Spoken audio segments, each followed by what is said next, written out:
Bienvenidos a la segunda clase de nuestro curso, módulo 1. En la clase anterior, esencialmente lo que vimos es que el astrónomo no puede manipular ni experimentar con el universo que estudia. Para ello, necesita colectar la luz que trae toda la información con grandes telescopios y analizarla con variados instrumentos y técnicas. En esta clase, básicamente, profundizaremos en la técnica y el proceso de la observación astronómica, esencialmente con dos cosas. La primera es cómo nos condiciona la naturaleza a la observación astronómica y la segunda, en más detalle, el proceso de observación astronómica. Como sabemos, la observación astronómica desde la Tierra está limitada por la atmósfera.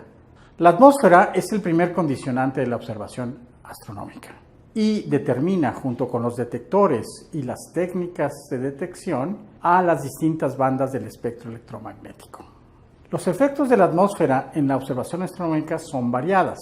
En principio, cambia la dirección en la que observamos los objetos por el fenómeno de refracción, por el fenómeno de turbulencia, la calidad de la imagen que vemos y también por la variación que tiene esta con la longitud de onda, la dispersión.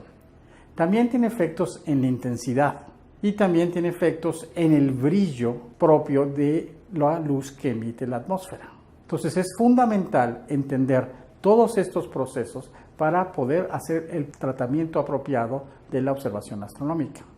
El primer efecto de la atmósfera de la Tierra sobre la observación astronómica es el hecho de que afecta la dirección en la que vemos los objetos. Únicamente cuando vemos en el cenit, vemos los objetos tal y cual en la dirección que están en el cielo. A medida que nos alejamos del cenit, los objetos están a una altura mayor que la que realmente están en el cielo. Entonces es muy importante controlar este efecto y conocerlo muy bien para corregir el apuntado y seguimiento de los telescopios. Esta desviación de la dirección aparente y real del objeto depende de la longitud de onda.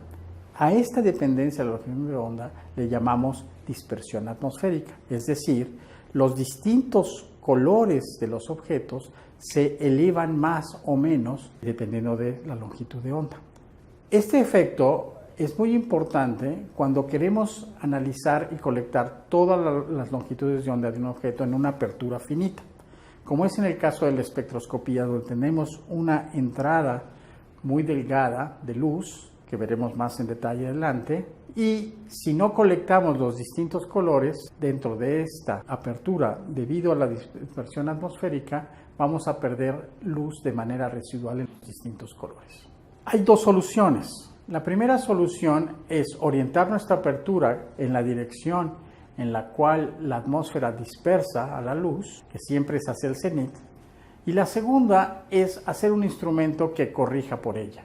Como la dispersión atmosférica, al igual que la desviación global, aumenta a medida que nos alejamos del cenit, este instrumento que se llama corrector de dispersión atmosférica tiene que compensar de manera gradual e inversa a la dispersión atmosférica. Básicamente son dos prismas que ejercen el mismo efecto de dispersión atmosférica pero en sentido contrario. Y así podemos meter toda la luz en la apertura de nuestro espectrógrafo o de nuestro fotómetro. Si nosotros no alineamos la apertura con la dispersión natural o si no tenemos un instrumento que la corrija, entonces tenemos que vivir con sus consecuencias. Una es perder luz, la siguiente es aumentar la apertura, pero entonces tenemos mayor ruido porque entra más cielo y podemos tener más pérdida de lo que se llama resolución o claridad espectral. Entonces, la atmósfera nos cambia por un lado la dirección en la que observamos los objetos y lo hace de una manera que depende de la longitud de onda. Pero el siguiente efecto que tiene es que también la atmósfera absorbe luz. A este efecto nosotros le llamamos extinción. Al igual que el cambio en la dirección, este efecto de absorción aumenta a medida que nos alejamos del cenit. En el cenit tenemos lo que llamamos una masa de aire, que es la cantidad de atmósfera que hay desde nuestro observatorio hasta la altura máxima de la atmósfera. A medida que nos alejamos del cenit, la cantidad de atmósfera que tiene que atravesar la observación es mayor y el efecto de absorción aumenta de una manera que va como la secante del ángulo que hacemos con el cenit. A la absorción atmosférica, que llamamos extinción, tiene una dependencia también con la longitud de onda.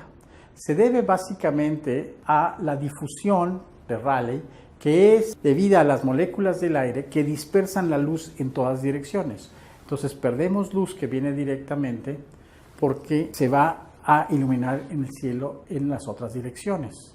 La dispersión de Rayleigh tiene una dependencia con la longitud de onda que es mayor en el azul esta dispersión y por lo tanto se dispersa más el azul. Esa es la razón por la cual el cielo de día es azul, porque la longitud de onda azul es la que más dispersan las partículas de aire y disminuye este efecto de absorción y de dispersión con la longitud de onda de una manera gradual, con una dependencia muy alta en la temperatura.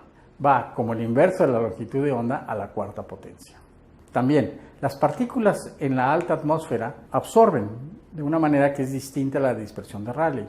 Estas son las partículas de ozono, que están a una altura de 10 a 35 kilómetros, y por otro lado están los aerosoles, que son partículas de mayor tamaño que las partículas del aire, que también dispersan y absorban la luz de una manera dependiente de la longitud de onda, pero menor a la dispersión de Rayleigh. Al conjunto de todas estas cuestiones de absorción le llamamos la curva de extinción.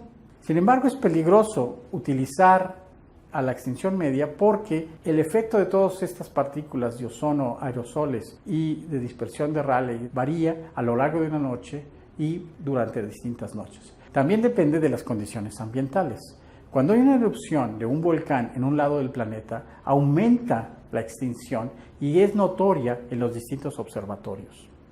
Los distintos contribuidores a la extinción atmosférica dan lo que es la extinción media, que se publica por los observatorios, pero que varía mucho entre noche y noche, por lo tanto es importante estarla midiendo durante una noche de observación. En el infrarrojo las cosas son más complejas, porque además de estos factores de extinción, hay moléculas de agua principalmente y de otras moléculas que absorben selectivamente y hay zonas en las que prácticamente no dejan pasar nada. Las variaciones del aire también son mucho más complicadas, entonces la observación en el infrarrojo está mucho más limitada que en el visible.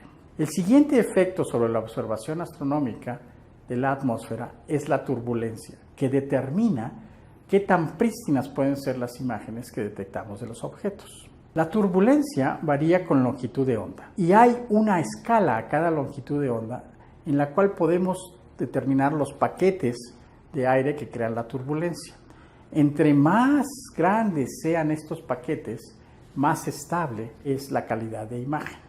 La turbulencia también aumenta a medida que nos alejamos del cenit por la cantidad de aire que tenemos. Esto limita de manera total la capacidad de un telescopio de obtener la mayor resolución. De hecho, la turbulencia, como varía a escalas muy rápidas, muchas veces por segundo, si tomamos imágenes instantáneas de un telescopio, podemos ver las imágenes prístinas que nos da el telescopio, pero difundidas en una nube. El efecto neto de la turbulencia atmosférica es la suma de todos los pequeños paquetes de turbulencia que observa un telescopio. Cuando el telescopio es pequeño, podemos ver con imágenes instantáneas muy rápidas a las pequeñas pelotitas que produce cada turbulencia y podemos entonces, sumando la luz de estos, restar el efecto de la turbulencia atmosférica. Cuando el telescopio es más grande, tenemos que utilizar una técnica que se llama óptica adaptativa, que mide directamente las variaciones de la atmósfera y las compensa con las variaciones de un espejo que las compensa. El siguiente efecto de la atmósfera es que la atmósfera no solamente absorbe, no solamente nos cambia la turbulencia, sino también tiene su brillo propio. Y esto baja el contraste con los objetos que están fuera de la Tierra. En el visible es baja la emisión de la atmósfera cuando no hay luna, pero hacia el rojo empieza a aumentar el brillo de líneas que se deben a moléculas que impiden que se pueda sustraer el cielo de una manera muy adecuada. También, por el hecho de estar caliente, la atmósfera emite luz ya no solamente en líneas de moléculas, sino como lo hacen las estrellas o los hacen nuestros cuerpos, que vamos a ver en más detalle en la emisión de cuerpo negro. Entonces, el infrarrojo térmico es aquel en el cual el brillo del cielo empieza a estar dominado por la emisión debido a la temperatura de la atmósfera. Entonces, hay muchos contribuyentes al brillo del cielo nocturno. En particular están el brillo del cielo por las moléculas del aire, está también la luminiscencia de las auroras, por ejemplo, está también el brillo que nos dan objetos exteriores como es la luna.